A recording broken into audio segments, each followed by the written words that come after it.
ndabashuje mwese kandi nkomeje kwifuriza gukomeza kugira ibihe byiza. Minisiteri ya Siporo yatangiye gukurikirana ikibazo cy'ikipe y'igihugu Amavubi yatewe impaga ni nyuma yo gukinisha Muhire TV umukino wo kwishyura wo gushaka itike y'igikombe cya Afurika na Benin.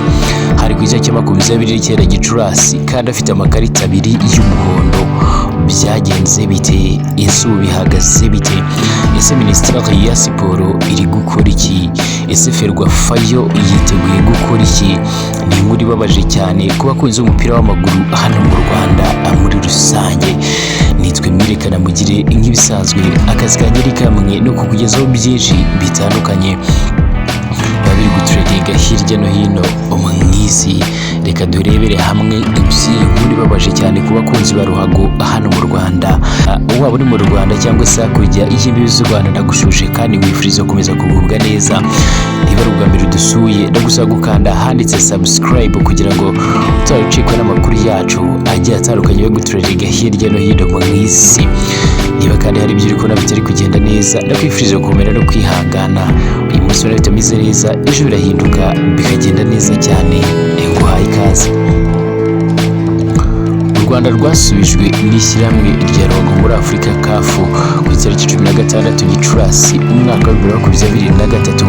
Rumenyeshwa ko n'ubundi rwatewe impaga kubera rwakinishije Muhire TV wabonye amakarita abiri y'umuhondo. Yahawe n'ubundi ku mukino wa 30, yahaye n'ubundi ku munota 39 ku mukino u Rwanda rwatsinzwemo na Senegal igitego kimwe ku busa ku itariki ya 7 Kamena 2022, ndetse nuko rwanganyijemo na Benin igitego kimwe kuri kimwe hari ku munota 53 ku itariki ya 22 Werurwe. Amakuru yizewe rwose atugera hano ku Nzozi TV aremeza ko ku mugoroba wo kuwa gatatu n'ubundi ku itariki 17 Gicurasi hari muri 2023, Minisiteri ya Siporo yahamagaye umunyamabanga mukuru w'agateganyo w'ishyirahamwe ry'umupira w'amaguru mu Rwanda Ferwafa yitwa Karangwa Agile, isaba ibisobanuro ku miterere y'ikibazo cyateje u Rwanda mpaga rugakurwaho n'ubundi inota muri rusange. Ano makuru yizewe nuko n'ubundi nyuma gato y'umukino Rwanda rwanganyijemo na Benin i Kigali habayeho n'ubundi mpaka ndende, haba muri staff y'ikipe y'igihugu no mu bakozi ba Ferwafa bibaza niba itegeko rihana n'ubundi umukinnyi gusiba umukino wo mu gushaka itike n'ubundi ry'igikombe cya Afurika ari uko yabonye amakarita abiri cyangwa se amakarita 3 y'umuhondo.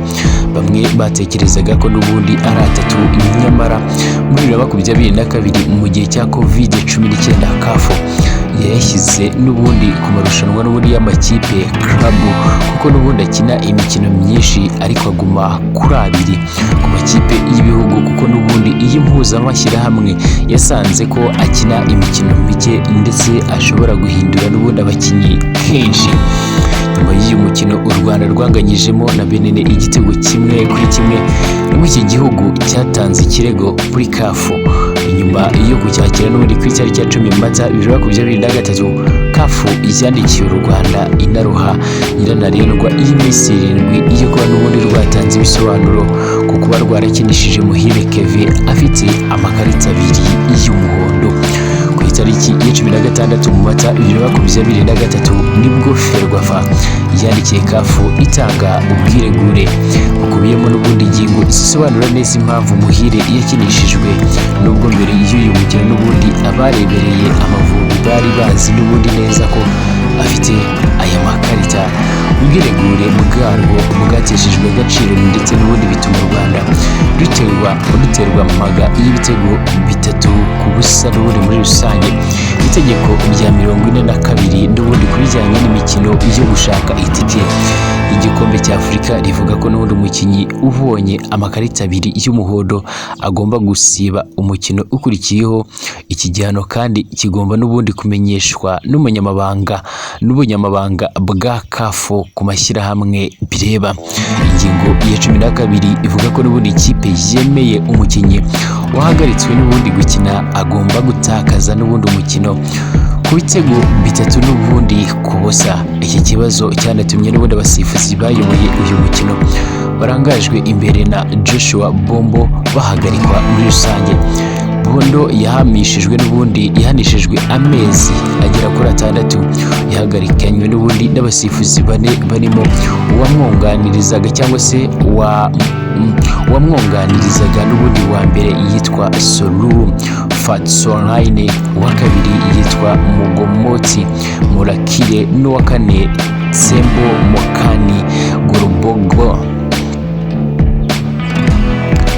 n'uwa kane witwa Tsembo Mokani Gobogoba. Ubwa u Rwanda ruri mu itsinda n'ubundi L ryo gushaka itike y'igikombe cy'Afurika mbere yo guterwa Maga rwari urwa gatatu n'ubundi n'amanota 3, inyuma ya Senegal ya mbere n'amanota 12 ndetse na Mozambique ya kabiri n'amanota 4, mu gihe n'ubundi Benin ari ya nyuma n'amanota 2. Kuri ubu ni rwo rwa nyuma mu itsinda, aho n'ubundi rufite amanota 2, mu gihe Benin yazamutse n'ubundi ku mwanya n'ubundi ikaba iri ku mwanya wa gatatu n'amanota agera kuri 4. Amavubi ari kwitegura n'ubundi kwakira Mozambique ku itariki 18 Kamena mu mukino bitaramenyekana aho uzabera, kuko n'ubundi u Rwanda rutarasubizwa niba stade ya Huye yemerewe n'ubundi kwakira imikino mpuzamahanga. Umukino usoza uzayihuza n'ubundi na Senegal, umukino usoza uzahuza u Rwanda na Senegal ku itariki 4 Nzeri umwaka w'2023. Ni inkuru itarishimiwe n'ubundi n'abakunzi ba ruhago hano mu Rwanda.